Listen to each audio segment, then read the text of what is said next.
What's up, Wayne Barron here with Audio-Technica Studios, and as you can tell, we are inside of Creative Cloud Desktop, and this is the 2019, or could it be the 2020 version? This is, after all, 3 days after Christmas, and it looks like we've got somewhat of surprises here with Creative Cloud Desktop.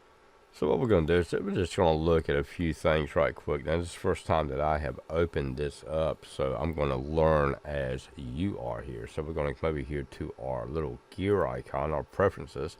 We should see General App Syncing Notification Services. However, when I first opened this up, I did not see apps. I actually had to come over here to File and Preferences before it to actually show up. Now, it could have just been a bug within the system. Maybe, maybe not. We're going to come over here to our apps location. We're going to change our default location where we want to install our apps. And we're going to change this to our A drive. We're going to put it in 2018 because that's what I am running. And my keyboard is about shot on me, so I got to replace the keyboard once I receive the new one from China. Okay, so now it's got us ready for our apps to be installed within this location. What we have is that we got desktop, we got our mobile goodies, and our web stuff. So yeah, this just lets you know what is in the desktop applications, the mobile applications, and our web applications. Okay, so these are all the applications that you're able to use on the web only. Now, the Behance you can use for mobile and web. Same with Spark, Lightroom, Web can be used on either three, but everything else within this category, at least, can only be used on the web. And then we have our mobile, and some can be used on desktop and mobile, and some can be used on all three.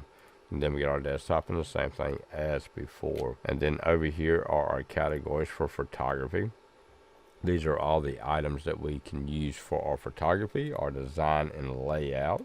Let's go ahead and maximize our window here.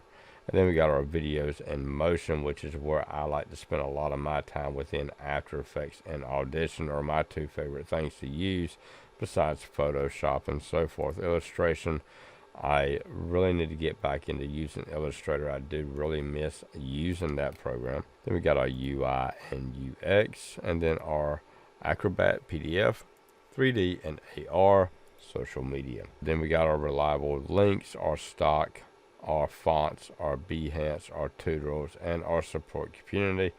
And as you can tell, it is going to open up that location. So all of these are actual web address links. Up here we can check for updates, and then we can check for all apps, and this is just going to have everything that Adobe has to offer to us. And then we can come over here and we can check out our work. So the more I learn about new cloud desktop, and I gotta say that it is a lot better than having that little bitty window up here, and to actually have a more viable workspace. And as you can tell, I do have a cold, so my voice is slightly deeper than it used to be. So I am Wayne Barron. This is Audio-Technica Studios. Y'all have a good one now. Bye-bye.